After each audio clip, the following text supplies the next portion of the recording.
and being there for this one, ESPN and ACC Network sideline reporter Dana Boyle. Dana, thanks so much for the time this morning. We really appreciate you coming on. How are things? It's good. Thanks for having me. I appreciate it. This is a new little interface, so wasn't sure if I was actually on the radio with you, but I guess I am now. One day you've got the connects over there at the ACC Network to get us on in the morning. I trust you fully to pull through on that one. I don't know. We're using Teams, we're using Zoom, we're using all of it these days. I can't keep up. Ever since COVID, those teams and Zooms and all the things are rolling. So we are live with Dana Boyle. You are getting ready to head out to Clemson this weekend. A nice fall little Saturday where the Tigers take on the Duke Blue Devils at 11 a.m. Central, noon Eastern on ACC Network. Let's start there. Clemson and Duke both coming off of bye weeks. Set the stage for us in Clemson, South Carolina, as both teams still have a lot to play for in Duke's sense. But Clemson, they have this pride that they've got to find a way to get a win this weekend as well. Yeah, I think you hit the nail on the head there with Clemson in terms of at this point, they're playing for pride of their season. A lot of the players that I talked to, Peter Woods, Cade Klubnik yesterday, like they want to win November. Dabo Swinney has the best sayings, and he said, people will remember November, and so it's not the season that they wanted. And frankly, talking to Cade Klubnik and Peter Woods, they both were really honest, and they said we haven't lost like since the sixth grade, so they're not really accustomed to losing. But I did appreciate a lot of their perspective, just sort of detailing to me that they haven't lost a lot. However, they're still having fun. They love the team. They're learning, they're growing, and like pushing through adversity with your brothers, means something. And so the culture is not something I'm worried about in Clemson with Dabo. He's a big culture guy. And I think this is just a learning year. And Dabo Swinney told us the last week when we had SMU Clemson, he's like, this is the most fun I'm having. He's like, sure, we're not winning like I want to. There is no playoff hope. There is no ACC championship hope, but you wouldn't know it based off how the guys are practicing each and every day. And I think that speaks a lot. Duke quarterback Darian Mensah enters this game, tied for the lead in touchdown passes in the ACC. How is this Clemson secondary going to deal with them? They've probably had to make some adjustments following that game against Kevin Jennings. And this is a similar offense. Offensive coordinator Johnny Brewer coming over from the Rhett Lashley tree. Yeah, and Dabo made that point in his press conference this week. Just Darian Mensah's ability to extend the pocket. He can use his legs. You give them a blade of grass, they're going to take it. And so this is a real challenge for the defense. Can they stop the RPO option? Can they stop Darian Mensah? And he's just a really talented quarterback. Like you said, they're also coming off a bye week. And it was interesting how, both programs treated the bye week, both coming off of losses too, which isn't how you want to go into an open week. But Manny Diaz said, he said, we did a whole program self scout of the first 7 games of like who we are, what we can get better at. And so, they're coming into this game basically controlling their destiny. So it's interesting how both teams have, different things to play for. But at the end of the day, like for Duke, they still have a hope to get to where they want to go. And they also want to win out the next 5 games. The job that Manny Diaz continues to do at Duke, I just don't think gets talked about enough. A win gets them one step closer to bowl eligibility. They come into the game 4-3 overall. What are your takeaways getting to chat with him a little bit as he's built this program up and put it in that right direction? I think we're so spoiled in the ACC getting to cover it each and every week because obviously we're dealing with great football coaches, but we're also dealing with great human beings. And I can really say that for across the league. Of course, Rhett Lashley really well. He's an awesome guy. Manny Diaz, awesome guy. Like they just know how to build a program and they know how to build a culture and they do it the right way. And so, what Manny Diaz has been able to do is really just establish a standard at Duke. And you talk to any of the players, Darian Mensah, they all talk about that. Like this is a standard here. Like we're going to compete on the football field and we're also going to compete academically. And I just think, that doesn't waver with him, win or lose. Like the standard always stays the same. And I think it's a really special place. And that's hard for me to say because I went to Virginia, but I do really enjoy going to Duke and covering that institution. Well, it's like you're a pro transitioning that. Virginia goes out to the West Coast for their matchup this week and get a chance to go out to Cal. Cal coming off that loss to Virginia Tech. I know it's not your game this week, but of course, I know you follow your Who's. What is it like? Let's start there with this top 25 run that they've been on. They've been kind of playing with fire lately, but the Who's unbeaten in ACC play and have a shot of getting to Charlotte. They do control their own destiny. What it feels like is stress and high blood pressure. And I had a chance to talk to Coach Elliott after the game when they beat UNC, and I'm like, honestly, Coach, like, how's your blood pressure? And he's like, it's fine. Like, I'm just used to it. So to your point, I think this team has just become so used to being in those situations and they just find a way to win. I do think it's a little bit of luck, but if you think about what happened in the offseason with Virginia, Tony was able to go into the portal because he had support and funding from the administration, and he was able to build some competitive depth with his roster. And you're seeing that this year. It's not just, one or two guys on the O line or D line. They've got backups. And so that also helps them practice. And I remember him saying, after last year, he's like, it's difficult to practice because we have injuries and we don't have that competitive depth. So now they're going against top competition. And I think you're just seeing the process and the progress that the team is making. And it does take time. Like, I think people are really quick to jump on Dabo Sweeney about, like, oh, it's not working, he's got to go. But I'm like, he's established this culture and it takes time. And so you're kind of seeing the beginning stages of that with Coach Elliott and building something really special at Virginia. And also, Chandler Morris is a dog. Like, that guy gets knocked down, he gets banged up, and there's no indication that he's coming off the field. I'm just really impressed with the grit of that young man.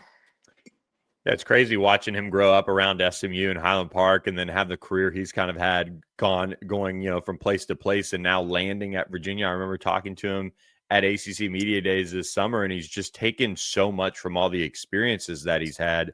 And he's the straw that stirs the drink there in Charlottesville.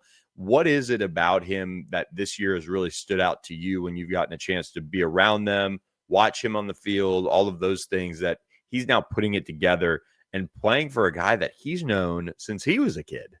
I know. And another connection with Clemson, I actually spoke with him during spring ball, and I was like, why Virginia? Like, you're a Texas boy. Why'd you want to come to Virginia? And he was very honest and clear. He's like, I came here to win an ACC championship and compete in the college football playoff. Like, dead serious, not even a joke in his face. And so I think that kind of tells you all you need to know about him and then the mentality, but also with the Clemson connection. He's known Tony Elliott since he was a little kid. And so I asked him, I'm like, what do you remember about Tony when you were running around the field at Death Valley? And he's like, Coach taught me ball security. And he was like 6 years old, which is so amazing coming from a coach. But he has this like quiet confidence about him. Like, on the field, he's a baller, and then he comes off the field and he's just really steady, like, personality wise, like, unflappable. When you see him at practice, like, I've had a chance to talk to him after practices, and he's just like a normal guy. Like, you would never know that he gets high, he gets low. He just kind of is the leader of that team. And I think you obviously need that from your quarterback, but I've also seen him get after some guys in practice when they're going through a walkthrough and they're kind of going through the motions. And so he is through and through a football player, but a really nice kid.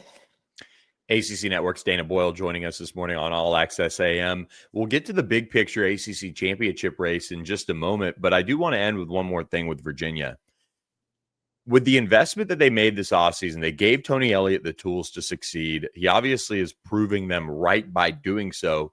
What is the next step for UVA? And are you seeing that the obvious return on investment is getting people to say, hey, okay, I like this. Let's keep this rolling and keep football headed in the right direction? Do you want my honest opinion, or do you want my biased opinion as an alum? Both. Let's hey, No, I'm both. just kidding.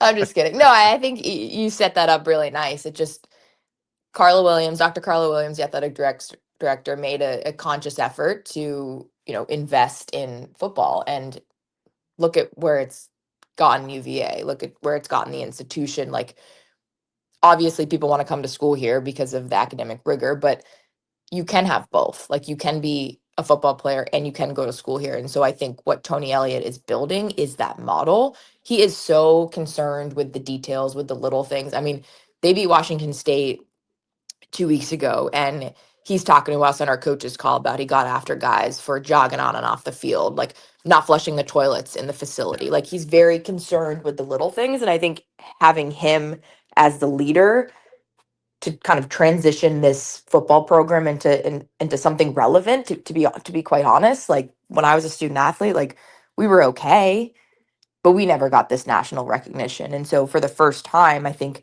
these young men are learning to deal with success and like learn how to handle it. And what a perfect person to have in charge in Tony Elliott. And I think, the sky's the limit with the program. You see it done across the ACC. Like, you can go to school and you can also be competing for a college football playoff like a Clemson. So I'm excited for the future, and I'm just really proud as a alum to see Tony Elliott and what he's been able to bring this football program, and really just the community. I still live in Charlottesville, and there's a buzz around town. Like, 5, 6 years ago, nobody's planning their weekends around a football game, and that's really changed. And so it's really special to witness. And when you look at this ACC championship picture, they're right in the thick of it. Right at Hmm. the top. The weekly release goes out by the ACC, and there they are, right next to Georgia Tech, who's unbeaten. Georgia Tech is just such a cool story as well, with Haynes King. The toughness of him, Brent Keebing, that tough-minded, blue collar mentality. These two teams really embody this new era of college football where there can be that parity, and you can see these teams invest and get the right situation and the right coach and the right quarterback and be up at the top of these rankings and standings. Do you think Georgia Tech is going to, one, finish at that top and get to Charlotte and run the rest of their table in the ACC? And just speak to the job that you've seen from Brent Key, getting the amount of time that you guys get around him. Yeah, I make no predictions anymore in the ACC because it's total chaos. So while I would love to Yes. say yes, Georgia Tech is going to run the table, who knows? Who knows what will Yeah. happen? We saw what happened to Miami, which I will say, in their defense, the sky is not falling despite what people think. But in terms Yeah. of Brent Key and Georgia Tech, he has done a remarkable job. He takes over as interim, and again, it's like a culture builder. He reminds me of a Dabo Sweeney. He reminds me of a Tony Elliott. Like, the attention to detail that they have outside of the X's and O's of their football program is a reason why they're so successful. And of course, Brent Key's a lineman, so he's sort of a national treasure in terms of a personality. He's so intense. He's extremely funny. But his players want to run through a wall for him. And so that's what I see when I am on the field, whether it's at walkthrough or I'm at games. Like, he just has this captivating personality that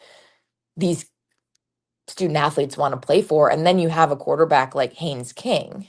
Like, he is Georgia Tech. Like, he should be in the Heisman conversation.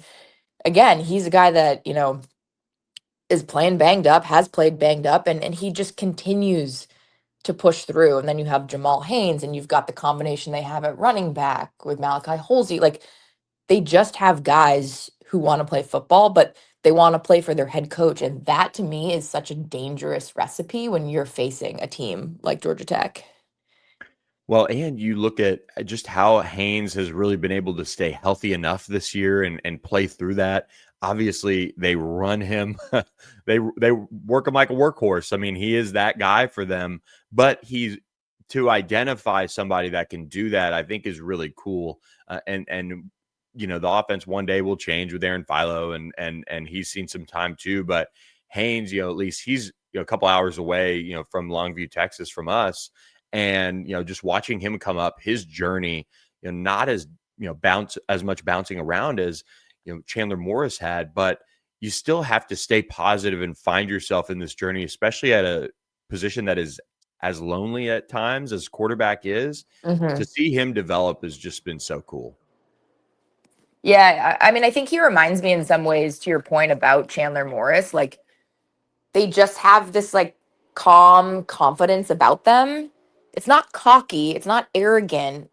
It's like a humble, quiet confidence. And that's exactly my interactions with Haynes King. Like he just wants to play football. He just wants to do whatever he can to win the football game. I mean, you saw in the Duke game, he looks over to the sidelines to Brent Key to be like, "Can I run the ball? Should I run it?" So he just, regardless, he's willing to put his body on the line, and um, he's such a joy to get to speak to because in this day and age, like like with NIL, and sometimes you just lose a little bit of the love for the game because you're focused on the wrong things. And that's not the case with Haynes King. I think the way he motivates his team, and again, the team plays for Brent Key, but they also play for Haynes King. And he's a great leader. And that's what you need at that position. And so, I mean, Georgia Tech is a dangerous team. Again, they've had some close games. They've gotten maybe lucky, so to speak. But when I've covered them, there's never been an indication when they go into the halftime locker room, whether they're down, that they're out of the fight, even if they're down by a significant, deficit. Like everybody believes that they're going to win the game, and that like belief to me is like so powerful as a former student athlete. Like if you really think you're the best team, like that's half the battle right there. Let's get you out of here on this, and we appreciate all the time. Pitt, Louisville, SMU, Duke, Miami, all sitting with one loss in the ACC right now, still in the mix for that trip to Charlotte for the ACC championship. Is there a team in there that kind of stands out to you, at least entering November, that might be playing the best ball entering November in terms of where they need to be entering the stretch run? Repeat the teams again. You said Duke, Louisville. Pitt, Louisville, SMU, Duke, Miami, all sitting with one loss in league play right now. I mean, people overreacted when Miami had a loss. Like, it's okay. This guy's not falling. Carson Beck's still a good quarterback. I understand that he threw some picks, some of those really good plays on the ball. I mean, to me, it's Miami, and then obviously SMU and Miami play this weekend. And so I think that's a big determinant of, the race to the ACC championship game. And to me, both those teams, I think, have the brightest future. Now, if SMU doesn't beat Miami, things could get interesting for the Ponies. But to me, it's Miami. Like they control their own destiny. They have one loss. Maybe that loss was the best thing that happened to them. I mean, sometimes when you lose, you can really look inward and figure out what you need to change as a program. But for me, it's Miami. As painful as that is for me to say, how much I've covered your Ponies. But I'm pulling for all of them. Well, awesome. Well, look, Dana Boyle, we really appreciate your time. Thanks so much for hanging out with us this morning, and safe travels over to Clemson this weekend. Yeah, thanks. Have fun. SMU Miami is going to be a great game.